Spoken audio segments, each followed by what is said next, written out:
Buenos días, es un placer de veros otra vez, un domingo por la mañana. Es un gozo tan especial de alabar al Señor. En un sentido, a veces me gustaría, como dice la Escritura, ¿no?, quitar el calzado de nuestros pies, simplemente dejar el reloj y el mundo que vaya a su aire, pero nosotros disfrutar de su presencia. Qué importante, ¿no? Cuando el Señor se encuentra con Moisés, le dice: quita los zapatos de tus pies, porque el lugar donde estás, santo es. Entonces, qué importante también nosotros, en un sentido, olvidarnos. Sé que tenemos un horario, no vamos a abusar de eso, pero dejar preocupaciones, dejar todo y centrarnos en las cosas del Señor. Muy bien, pues pedimos al Señor que Él quiera bendecir su palabra, que podamos aprender de Él. Sabéis, la Escritura no se entiende con la cabeza solamente. Han habido reyes intelectuales que han manejado la Escritura. Incluso se habla de personas como Rudolf Bultmann, que se cree que prácticamente se sabía el Nuevo Testamento de memoria, en griego, por cierto. Pero eso no sirve, no es suficiente. Se queda a medio camino, porque entendemos que hay una dimensión más allá, que es cómo el Espíritu Santo de Dios graba en nuestros corazones, nos hace entender de tal manera que dice la Escritura que es como si tú te miraras en un espejo y por una parte ves tu necesidad, o sea, ves cómo esa Escritura se aplica a tu vida, y por otra parte es como si vieras el rostro del Señor y tú fueras transformándote interiormente a esa imagen. Esa es la dimensión espiritual que oramos y pedimos al Señor en esta mañana que nos ayude. Pues bien, hoy vamos a meditar en Romanos capítulo 8, versículos del 26 al 30. Es un pasaje precioso. Dejadme comenzar de esta manera. Dejadme empezar con una ilustración de la calle y luego una ilustración de la Escritura. A ver, los jóvenes, ¿sabéis lo que son los hasp? He oído por ahí, ni idea. Muchas gracias por contestarme.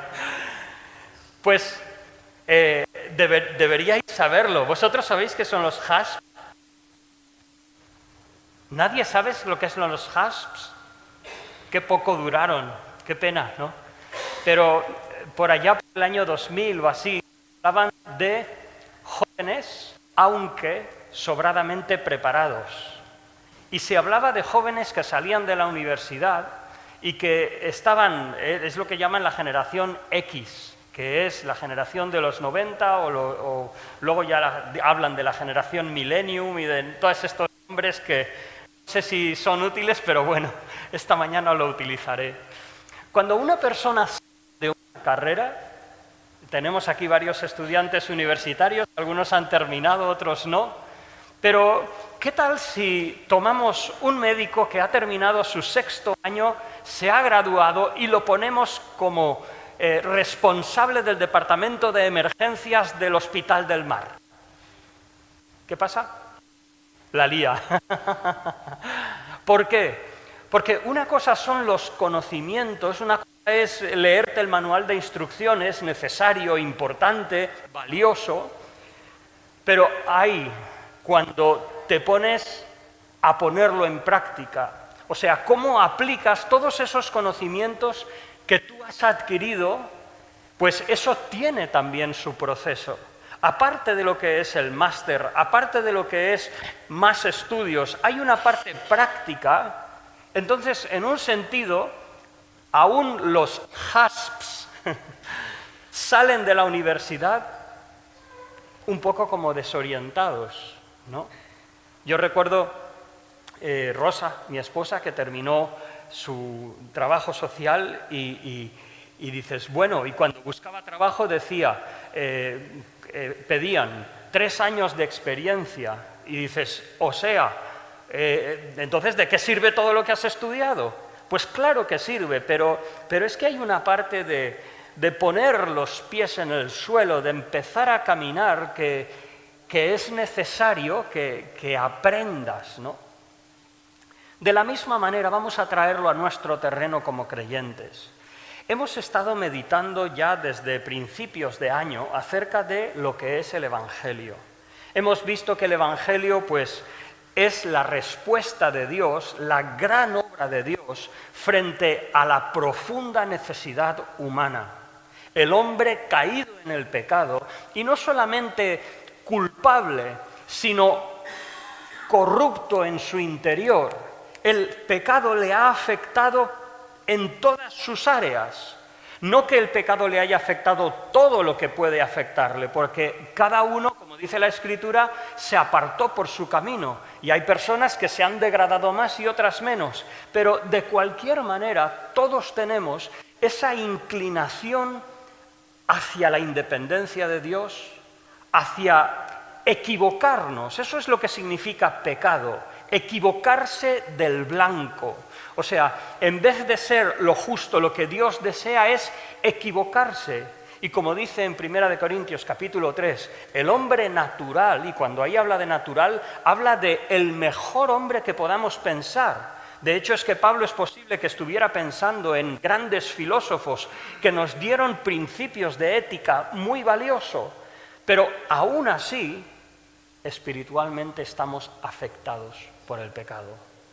Pero el Evangelio viene a nuestras vidas, nos llama.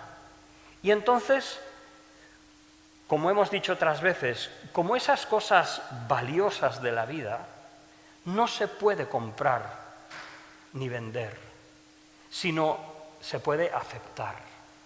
Eso es muchísimo más costoso que las obras. Si te dijera, mira, lo que tienes que hacer es acumular tanto dinero y ofrendarlo, habrían nobles o hidalgos en tiempos de la Reconquista o después que pagarían grandes sumas de dinero y ya está. Y luego harían lo que quisieran. ¿Es eso lo que Dios está esperando del hombre? ¿O son grandes sacrificios? Mira, lo que quiero es que te abstengas de esto, de esto, de esto, de esto, y que así compres mi salvación. No. Dios lo que hace es enviar a su Hijo, cargar en Él nuestros pecados, obrar la posibilidad, como dice capítulo 3 de Romanos, de que Dios sea justo, pero asimismo, por la obra de Cristo en la cruz, el que justifica al impío.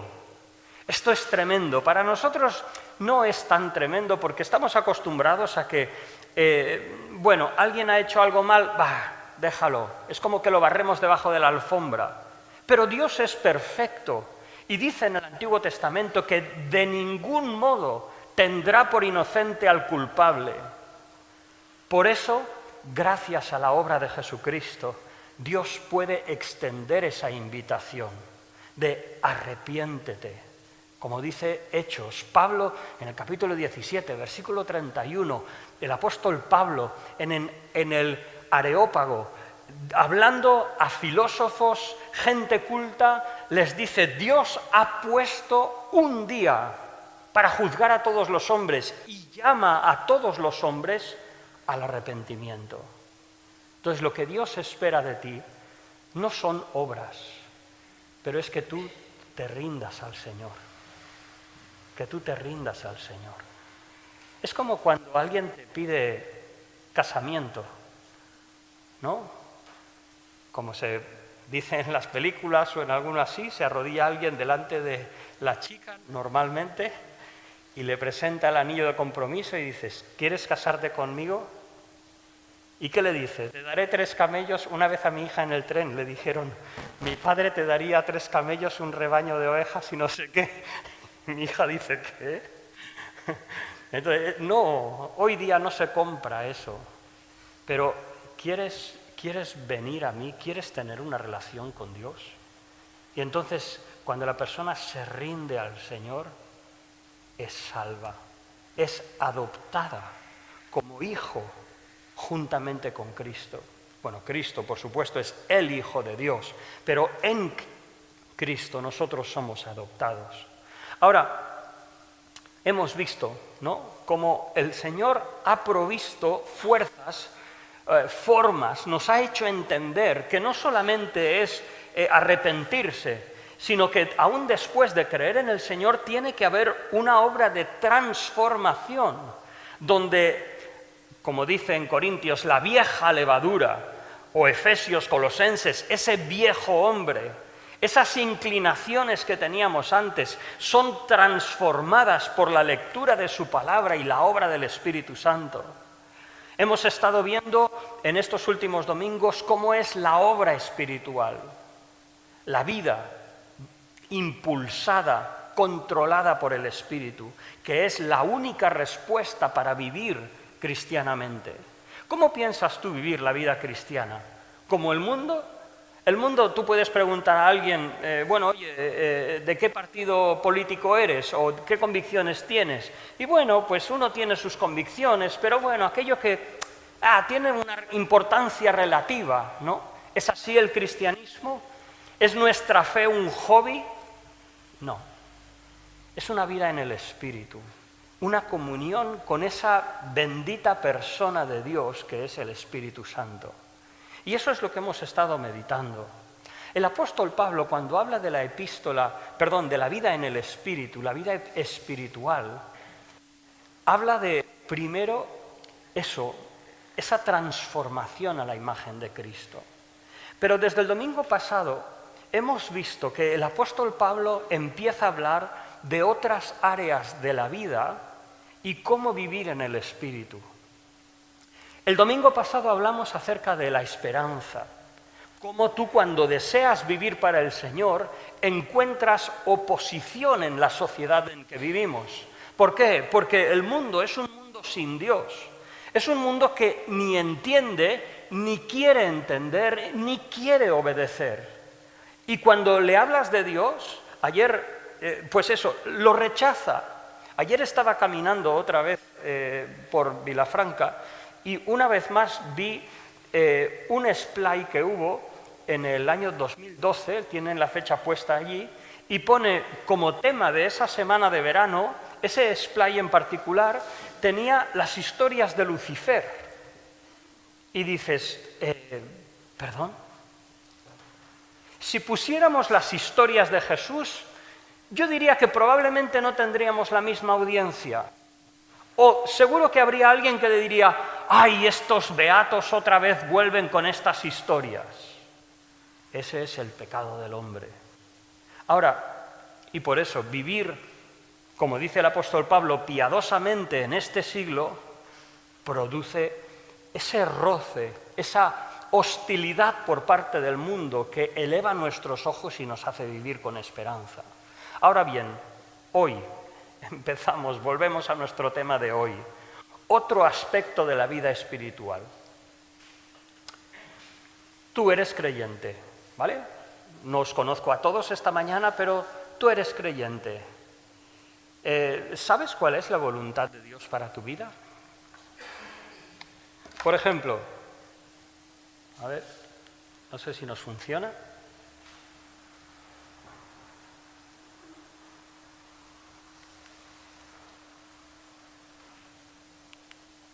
Sí. Como creyente, dices, ¿tengo que tomar un nuevo trabajo o no? ¿Debo comprar un nuevo coche o no? ¿Está bien donde vivo o no? ¿Debo buscar otras circunstancias o no? En cuestiones familiares, ¿cómo tratamos con nuestros hijos? ¿Cómo educamos nuestros hijos? ¿Hasta qué punto debes imponer en tus hijos unas normas que tú entiendes justas y necesarias? ¿Hasta qué punto tienes que tener cariño, dejar un momento esas normas y expresar tu afecto por ellos? ¿Tienes sabiduría? O, por ejemplo, espiritualmente como creyentes, ¿hasta qué punto, por ejemplo, en esta mañana Tú necesitas, por ejemplo, dedicar un día a examinar tu vida y arrepentirte de cosas que a lo mejor no están correctas en tu corazón. ¿O cuál es tu necesidad? ¿Es tu necesidad dedicar un día para la alabanza a Dios? ¿Es necesidad en tu vida a lo mejor tener un día de alegría, de gozo? ¿Por qué no? Por favor, no desechemos eso. Un día para disfrutar de Dios. Que dices, mira, hoy no toca pensar en el pecado, en lo malo que soy. No, hoy toca disfrutar, toca saltar, toca alabar al Señor. ¿Qué escoger en la vida? A veces no tenemos una dirección clara. ¿Lo sabes? Sí, aún entre nosotros, a veces, nos gustaría tener un pastor que lo sabe todo, que le preguntas y te dice enseguida la respuesta. Me acuerdo la primera vez que mi pastor, yo era joven, y me dijo, dice, Manuel, dice, yo no sé, dice, igual soy así. Dice, pero cuando alguien me pide consejo, la verdad es que tengo que decirle, déjame orar y luego te lo digo. Dice, porque a veces digo cosas y luego, pensando y orando, he de rectificar. Y yo entonces, como joven, aquello lleno de ganas y de energía, decía, uy, mi pastor, ¿no debería él conocer la voluntad del Señor ya? Creo que no, creo que hacía lo correcto. Leemos, por ejemplo, en Romanos capítulo 1, y Pablo dice, escribiendo a los romanos, dice, mira, dice, quiero intentar, por si acaso, Dios me diera un plan propicio de que al fin pudiera ir con vosotros. ¿Te suena eso como una persona carismática que dice, yo sé que Dios quiere esto y esto? Sin embargo, a veces a nosotros nos gusta esa opción. La vida en el Espíritu, frente a las cuestiones cotidianas, cuestiones familiares, incluso cuestiones espirituales, nos presenta como en necesidad de la guía del Espíritu. Y entonces, ante estas cosas, ¿quién es suficiente? Yo creo que mi pastor era muy sabio y un gran hombre al reconocer delante de un jovencillo que tenía que orar antes de dar una respuesta. Porque no somos tan sabios, dependemos del Señor. Dejarme leer estos versículos y luego meditar sobre ellos. Dice, de igual manera, Romanos 8:26, de igual manera, el Espíritu nos ayuda en nuestra debilidad. Pues, ¿qué hemos de pedir como conviene? No lo sabemos. Hemos de pedir, Señor, dame más paciencia, Señor, dame más humildad, Señor, dame más esto. Pues en nosotros mismos no está la sabiduría o el discernimiento para saber cuál es nuestra mayor necesidad. Y dice, pero el Espíritu mismo intercede por nosotros con gemidos indecibles. Pero el que escudriña los corazones sabe cuál es la intención del Espíritu, porque conforme a la voluntad de Dios intercede por los santos. Y ahora llega un versículo que tantas veces lo hemos nombrado. Sabemos, además, hablando igual, ¿cuál es tu dirección como creyente? ¿Qué es lo que necesitas ahora? ¿Cuál es tu próximo paso? Necesitamos al Señor. Pero además, sabemos que a los que aman a Dios, todas las cosas les ayudan a bien. Esto es, a los que conforme a su propósito son llamados. A los que antes conoció, también los predestinó para que fueran hechos conforme a la imagen de su Hijo, para que Él sea el primogénito entre muchos hermanos. Y a los que predestinó, a estos también llamó, y a los que llamó, a estos también justificó, y a los que justificó, a estos también glorificó. En primer lugar, lo que me gustaría mostraros es un versículo que me llama la atención. Un versículo que, diríamos, casi parece injusto, pero es el sabio Salomón quien dio su corazón, su tiempo, sus recursos a conocer la experiencia humana, que nos dice qué es lo que él ha visto después de todos sus años de vida y ya al final de su tiempo. Dice, todo acontece de la misma manera a todos. Lo mismo les ocurre al justo y al malvado, al bueno, al puro y al impuro, al que sacrifica, que así era el culto a Dios en el Antiguo Testamento, como al que no sacrifica. Lo mismo al bueno que el pecador. Tanto el que jura, o sea, el que tiene una facilidad de decir, pongo a Dios por testigo de qué, como el que teme invocar el nombre de Dios por no tomar el nombre de Dios en vano. Y dices, bueno, entonces, Manuel, ¿de qué sirve ser creyente? Si al final nos pasa lo mismo. Bueno, déjame decirte que hace solo unos pocos meses tuvimos la tragedia de una familia que tuvo un accidente muy grave cerca de Soria. Y poco después recibí un mensaje y pasé a algunos de orar por otra familia que había ido a ayudar. Ahora mismo no recuerdo si era Alicante, Guadalajara, no estoy seguro. Y volviendo tuvieron un accidente y fallecieron la mayor parte de la familia. Y dices, pero bueno, ¿dónde estaba el Señor? Recuerdo quizás la experiencia más traumática con la que yo me he encontrado fue una ocasión en Estados Unidos, en una congregación mexicana, en el estado de Colorado, en las montañas, unas montañas que tienen unos lagos, que es el agua que se derrite en nieves perpetuas de las montañas, a 3.000 metros de altura. Resulta que una iglesia está celebrando bautismos. Y entonces, después de los bautismos, el culto por la mañana, una gran bendición, todos muy contentos, disfrutando, los jóvenes se ponen a jugar a voleibol. Genial.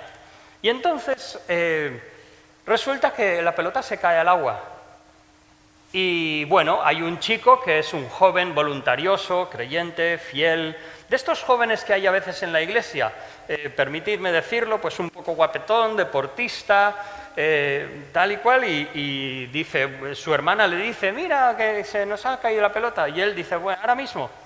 Y entonces se tira al agua, va a coger la pelota, llega a la pelota, tira la pelota de vuelta y se empieza a hundir.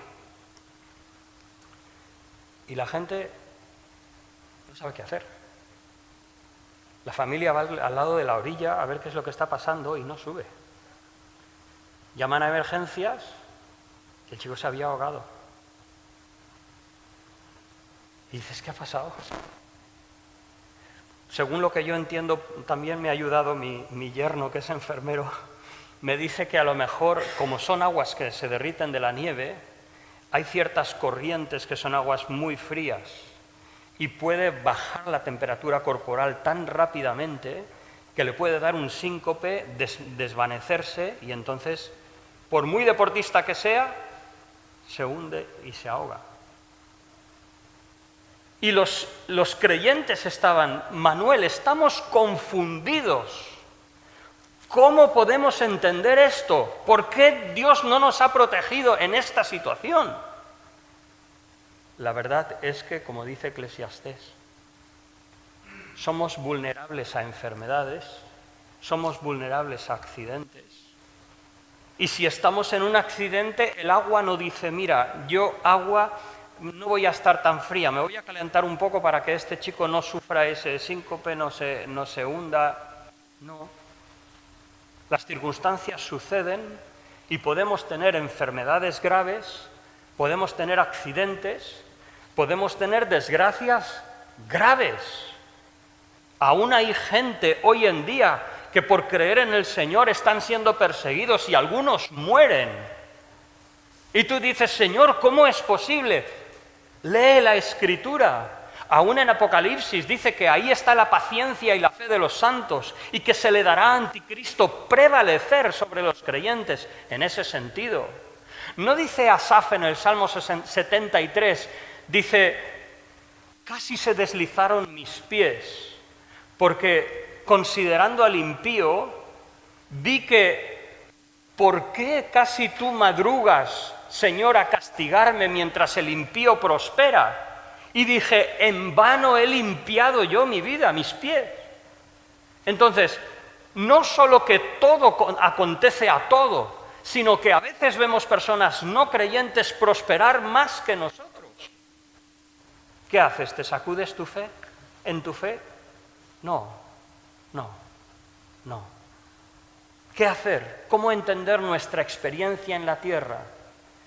Pues la Escritura nos enseña dos cosas. En primer lugar, la Escritura nos dice, no te sorprendas. Juan capítulo 17, el Señor dijo al Padre, en esa oración tan íntima, personal de el Hijo de Dios con su Padre al final de sus días, dice, no te ruego que los saques del mundo, pero que los guardes de accidentes, no, del mal, que los guardes del mal. ¿No dijo el Señor, no temáis a aquellos que pueden matar el cuerpo? No temáis. O sea, la cuestión de morirse no es tan grave para el creyente. Todos sufrimos, es cierto, pero no es tan grave. Es peor que morir sin Cristo y estar separados por la eternidad de Dios. Eso sí es grave. Entonces, la Escritura en primer lugar nos enseña de que no te sorprendas si circunstancias vienen en la vida, aún terribles desgracias, porque estamos en este mundo. Pero en primer lugar, lo que el Señor nos dice es que estás dentro de un propósito de Dios. Y ahora llegamos a este versículo que tantas veces nos hemos referido y en un sentido estoy contentísimo de poder explicar. Porque como muchas veces temo que a veces nos podemos quedar con todas las cosas ayudan a bien, ¿no? O como dicen por ahí en la calle, no hay mal que por bien no venga. ¿Es eso lo que dice el Señor? No, estamos hablando de algo un poco más profundo, un poquito más profundo. Dice, en primer lugar, sabemos, además, que a los que aman a Dios, todas las cosas les ayudan a bien. Esto es, a los que conforme a su propósito son llamados. En primer lugar, Pablo está hablando a una audiencia concreta. Esto no es para todo el mundo. Si alguien peca, que no diga que todas las cosas ayudan a bien. El pecado no ayuda a bien. Es la impiedad, Romanos capítulo 3, la que dice, hagamos males para que nos vengan bienes. Nunca el pecado es para bien. ¿Entendemos eso? En el pecado no hay nada bueno. Lo bueno es que Dios en su gracia nos llama al arrepentimiento y desea perdonarnos, pero en el pecado en sí nunca digamos que hay algo de bueno. No es que así escarmienta, de ninguna manera. En el pecado no hay nada bueno. En segundo lugar, dice que tiempo presente a los que aman a Dios. O sea, están amando al Señor. Y dice, todas las cosas les ayudan tiempo presente a ellos. O sea, primero, aquí no está hablando de personas no creyentes. El no creyente, la persona que no es hijo de Dios, no cree en el Señor, sufre. Quizás Dios tenga un propósito de llamarle, pero él no lo sabe. Y no sabemos si hay un propósito o no. No lo sabemos. ¿Lo sabes tú? ¿Dónde lo has leído? Pero si eres creyente, tú sí puedes decirlo. Los que aman a Dios, todas cosas les ayudan ahora, en este momento. O sea, si mañana lunes llegas a tu trabajo y tu jefe te da una bronca, pero tremenda, injusta, porque a lo mejor un compañero de trabajo le ha dicho algo que no era del todo cierto y recibes un vapuleo que dice, ¿esto de dónde me ha caído? Pues no es que en el futuro Dios te ayudará o en el futuro Dios lo usará. No. A los que aman a Dios, todas las cosas les ayudan. ¿No creemos nosotros, como dijo el propio Señor Jesús, que ni un cabello de nuestra cabeza cae a tierra sin que Dios lo sepa? Entonces Dios sabe las circunstancias que pasas y en ese mismo momento el ejercicio de paciencia, el esperar en Dios, la mansedumbre, eso es bueno y te ayuda. O sea, no es que, no, me han dado una bronca porque luego voy a tener otro trabajo mejor. No, piensa en el reino de Dios. Esas cosas te ayudan. Entonces, no es para el pecado, no es para las personas no creyentes, son para aquellos que aman al Señor, que el ejercicio de toparse con la adversidad es provechoso. Incluso, acordaos, Santiago nos dice, hermanos, tened por sumo gozo cuando estéis en una prueba. ¿Por qué? Es como cuando tú pasas al lado de un carpintero, una carpintería, y oyes, cla, cla, pum, dices, están trabajando, no están en paro, están funcionando. Entonces, cuando tienes tú dificultades cotidianas, familiares, Dios está trabajando, estupendo. Todo lo que te está sucediendo es de ayuda en ese momento. Dios quiere obrar su carácter en tu vida. Ahora, nos habla de este propósito de Dios y de este llamado. Dios tiene un propósito. Esto nos hace descansar. Igual que nosotros con nuestros hijos, cuando están aprendiendo y dice, papá, pues esto no es así porque no sé qué, no sé cuántos, y tú le dices, mira, hijo, ten paciencia, poco a poco, ya aprenderás. ¿Por qué? Porque tú ves las cosas con una mayor perspectiva y sabes que lo que le sucede es normal y que tenga paciencia, que todo llegará a su buen término. Pues de la misma manera dice que aquellos que Dios ha llamado al Evangelio, Dios tiene un propósito. Y entonces nos da estos 4 verbos en un tiempo que en griego se llama aoristo, solo lo digo para decir que es igual que nuestro pretérito. Verbos que es como que están hechos completamente. Y dice, en primer lugar, porque a los que antes conoció.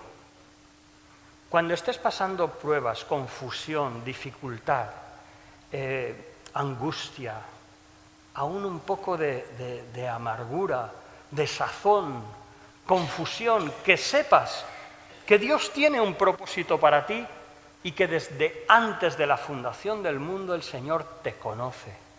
Cuando Dios dice que te conoce, no es solamente que sabe de ti.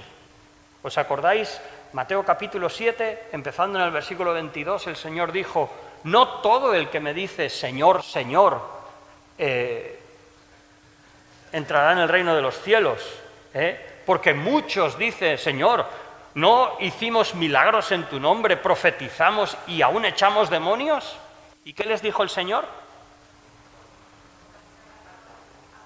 Sí, pero antes de apartaros de mí, nunca os conocí, porque para el Señor conocer a alguien es mirar a una persona con afecto en la gracia de su Hijo. Entonces dice, mira, hijo mío, si estás pasando tiempos de confusión, no te preocupes, desde antes yo te conocí. Segunda palabra, dice, los predestinó. Esta palabra que a veces no nos gusta, nos parece una palabra malsonante. Dejarme aclarar, ¿quiénes son predestinados aquí? Venga, eso es. Aquí no está hablando de que Dios predestine unos al infierno y otros al cielo, no es lo que está diciendo. Está diciendo que aquellos que Dios ha llamado, aquellos que Dios ya conocía desde antes, aquellos con quienes Dios tenía un vínculo afectivo, favorable, de gracia, Dios tiene un propósito para ellos. Y es como que lo ha puesto en el horizonte de hecho es que la palabra es horizo, de donde nosotros tomamos la palabra horizonte, y dice, Dios los ha tomado y los ha puesto como una meta en el horizonte, hasta allí los quiere llevar. ¿Y cuál es ese propósito? ¿A qué ha predestinado Dios al creyente? Dice, a que sea hecho conforme a la imagen de su Hijo, para que Cristo sea el primogénito entre muchos hermanos. O sea, Dios tiene el propósito de, igual que un diamante en bruto que antes, ahora no, ahora se corta con láser, pero antes se cortaba por expertos, muchas veces judíos, muy industriosos y artesanos, y con golpes con otro diamante iban tallando esas piedras preciosas con multitud de caras y de destellos. Entonces, Dios tiene una imagen en su mente y Él permite las circunstancias que te topas todos los días, sí, en el trabajo, en la familia. Dices, es que mi hijo es adolescente y madre mía, qué difícil es comunicarme con mi hijo. No te preocupes, Dios lo sabe, Dios lo sabe. Todas las cosas te ayudan en ese mismo momento a bien. Tu trato dificultoso, angustioso. Jóvenes, igual, vosotros, Señor, ¿por qué me has dado estos padres? Pues Dios está obrando también a través de tus padres imperfectos, que a veces se equivocan, pero Dios los utiliza en este mismo momento para ir tallando tu vida a esa imagen de Cristo. Entonces, sopórtalo. Ten paz. A eso nos ha predestinado. Es curioso que esta conformidad, en griego, ¿sabéis? Tenemos no sé, algo que podemos disfrutar del Nuevo Testamento. El Nuevo Testamento fue escrito en griego por el primer siglo y recogemos la bendición de que desde el siglo VI una de las aficiones que tenían los griegos era debatir. ¿Y qué hizo eso? Desarrollar un lenguaje de lo más preciso y exacto. Entonces, aquí hay dos palabras en griego que se puede usar para conformarse. Una cosa es cuando tú pones una masa en un molde y lo pones al horno, ¿no? Y la masa se conforma a ese molde, ¿es verdad? Entonces, esa es una conformidad exterior. Pero aquí no habla de eso. Habla de una conformidad interior.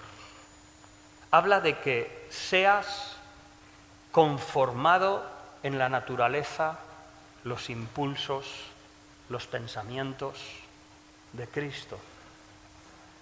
La persona de Cristo no fue un beato irrelevante para nosotros. El Hijo de Dios fue la mayor expresión de lo que es un hombre perfecto, que experimentó en su plenitud lo que es ser humano en obediencia a Dios. Igualmente experimentó en su plenitud, por encima de cualquier otra persona, el premio o el beneficio de su obediencia al Padre. Entonces, Dios es lo que quiere hacer contigo. No te resistas. A veces dices, no, es que yo quiero guardarme. Cuando yo quiero ser como Jesús. Y cuando yo quiero ser un poco malote. Porque si no se ríen de mí. Deja a Dios que te diga lo que debe ser. No pretendas enseñarle a Dios. Dice que Él nos conoció y a los que conoció, a estos predestinó para ser hechos conforme a la imagen de su Hijo. Esa imagen de Cristo, igual que Cristo es la imagen de Dios. De la misma manera, cuando en 2 de Corintios 4:4 o Colosenses 1:15 Cristo se presenta como la imagen del Dios invisible, así Cristo es la imagen a la que Dios quiere conformarnos. Madre mía, tremendo. Pues a estos que Dios ya tenía un objetivo, aquellos que conoció, Dios los predestinó, tiene una meta que es conformar la imagen de su Hijo, y dice, a estos llamó, a estos justificó. ¿Qué quiere decir? Los vistió de la justicia de Cristo. Segunda de Corintios 5:21, al que no conoció pecado, Dios lo hizo pecado, para que nosotros fuésemos hechos justicia de Dios en Él. Somos identificados con Cristo y por ser justificados podemos tener esa relación con Dios. Y no solo eso, sino que aún a estos Dios glorificó. Fíjate, Dios te ve ya como si estuvieras glorificado. Dios ve todo el proceso. ¿Qué es lo que te transmite eso? Confianza, paz.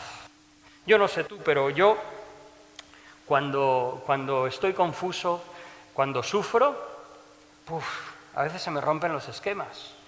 Digo, no entiendo nada.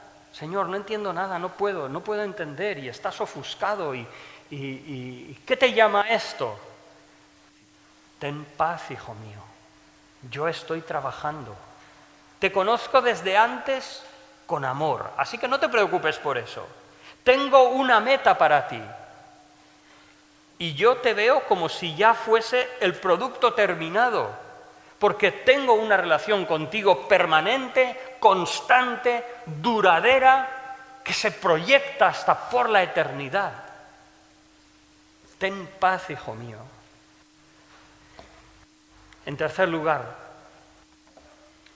dice, por si acaso eso no nos ha quedado claro, todas las cosas te ayudan a bien en este momento. Pero fíjate estos versículos. De igual manera, el Espíritu nos ayuda en nuestra debilidad.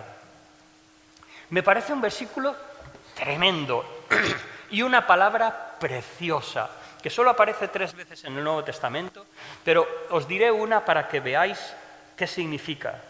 ¿Os acordáis el incidente de Marta y María, cuando el Señor viene a la casa? Y Marta estaba toda ocupada con preparar la comida, la cocina, la mesa, y María estaba sentada a los pies de Jesús. Y Marta le dice al Señor, Señor, ¿no tienes cuidado de que yo sirvo sola? ¿Por qué no le dices a María que me ayude? Le dijo Marta, no, yo he hecho suficiente, así que ahora que lo haga María. No, era una labor conjunta. Esta es la idea. ¿Qué quiere decir? Me parece precioso. A veces nosotros decimos, no, el Señor es quien lo hace todo. Eso no es bíblico. El Espíritu Santo dice aquí, no que hace tu trabajo, pero que tú, como eres débil, de hecho es que debilidad está en plural, es mis debilidades, hablando de que es una condición generalizada. Pero sí, frente a estas cosas, perdón, tú eres débil, pero el Espíritu te ayuda. Entonces tú ora, tú busca a Dios y Dios suplirá lo que te falta. Dios te ayudará a cargar ese peso. Es como si yo te digo, no sé, cualquiera de vosotros, Cristian o Nacho, oye, por favor, ¿puedes llevarte la mesa, subirla aquí? Y dice, bueno, yo solo, ¿no? A ver, podría hacerlo, estoy seguro, pero no es lógico, ¿no? Lo lógico es que te digo, vamos a llevar la mesa. Y entonces él la coge de un lado, yo la cojo del otro y le ayudo lo que él no puede. De la misma manera, nosotros no tenemos dinero, no sabemos a veces cuál es nuestra necesidad más fuerte, pero ahí está el Espíritu Santo al lado nuestro para ayudarnos. Entonces tú, creyente, tienes que hacer tu responsabilidad. Tienes que buscar al Señor en la Escritura, tienes que buscar a Dios en oración, tienes que cumplir tu responsabilidad como hijo de Dios, que Dios te ha salvado y te da las fuerzas. Y sabiendo Dios que eres débil, Él ha provisto para que esa parte que tú no puedes, Él la lleva. El Espíritu Santo nos ayuda en nuestras debilidades. Pues, ¿qué hemos de pedir como conviene? No lo sabemos. No le dijo el Señor a los de la Odisea: compra de mí colirio para que veas. ¿Por qué? Porque nosotros no vemos con claridad y tenemos que pedir: Señor, ayúdame a discernir mis circunstancias, a saber qué decisión tomar. Y el Espíritu nos ayuda cuando nosotros vamos a Él. Dice, el Espíritu mismo intercede por nosotros con expresiones que no se pueden hablar. Curiosamente, los judíos pensaban que no existía la oración si no se decía. Pablo dice, no. Hay cosas que no se dicen y son mucho más profundas. Y aquí dice, el Espíritu mismo intercede por nosotros. Es como una persona que aparece y toma nuestra causa y la lleva delante de Dios y pide por nosotros. Y para asegurarnos más, dice Pablo, el que escudriña los corazones, ¿quién? Dios. Jeremías 17:9 dice, maldito el hombre que confía en el hombre. Dice, engañoso y perverso es el corazón del hombre, ¿quién lo conocerá? Y dice, yo, Yahvé, que escudriño los corazones. El que escudriña los corazones sabe cuál es la intención del Espíritu. O sea, cuando tú oras, tienes un compañero de oración. Y aunque tú no seas plenamente consciente de tu necesidad, el Espíritu Santo pide a Dios, intercede por ti y Dios te da cosas aunque tú no las hayas pedido explícitamente. Ese es el amor que Dios te tiene. Porque conforme a la voluntad de Dios, intercede por los santos. Así que, hermano, en esta mañana has venido aquí confuso quizás por tus circunstancias. Dos cosas me gustaría que te pudieras llevar a casa. Primero, si todavía no te has rendido a Cristo, si todavía no conoces a Cristo como tu Salvador personal, si no has llegado a un momento de que tú personalmente te arrepientes y crees en el Señor Jesucristo, lo que tienes que hacer es eso, arrepentirte, díselo en oración, expresa tu corazón, dile, Señor, he vivido de espaldas a ti y quiero volverme a ti. Gracias porque Cristo murió en la cruz. Sálvame, perdóname. Y Dios te perdonará. Y serás uno de estos llamados a quien Dios conoce. Ahora, si eres creyente y estás confuso, déjame decirte, el Señor te llama a tener paz. Aun si no tienes discernimiento de qué hago y ahora qué hago, Señor, ¿cuál es el próximo paso? Tranquilo, tú camina con el Señor, ve a Él en oración, pídele ayuda. Y aunque no lo veas con tus ojos, tienes un compañero de oración que es el Espíritu Santo. Dios te dice, mira, si estás confuso, si estás sufriendo por algo, te ayuda a bien. O sea, Dios está obrando en tu vida. Paciencia, esperanza, diferentes virtudes, Dios está obrando. Así que deja a Dios que haga, porque el plan eterno de Dios se está llevando a cabo, así que descansa. Pero en tercer lugar, déjame decirte, lo que entiendo yo que el Señor desea con estas cosas es lo que el Señor dijo: buscad primeramente el reino de Dios y su justicia. No te preocupes tanto por las decisiones que tienes que tomar. No te obsesiones con las angustias que hoy te absorben totalmente. No, está bien, si tienes que tomar decisiones, sobre todo si es algo justo, hazlo. Haz justicia. Si tienes que, como dice el Señor, si un hermano tiene algo contra ti, deja tu ofrenda delante del altar, resuélvelo. Ahí no tienes que orar. Haz lo que es correcto. Ahora, en cosas que no es hacer lo que es justo, descansa, pide a Dios guía y el Señor te la dará. Pues que el Señor nos ayude. Vamos a tener un par de minutos pensando en estas cosas y que el Señor nos ayude a saber cómo aplicar nuestro corazón a ello y asimilarlo en nuestro interior. Luego tendremos la cena del Señor.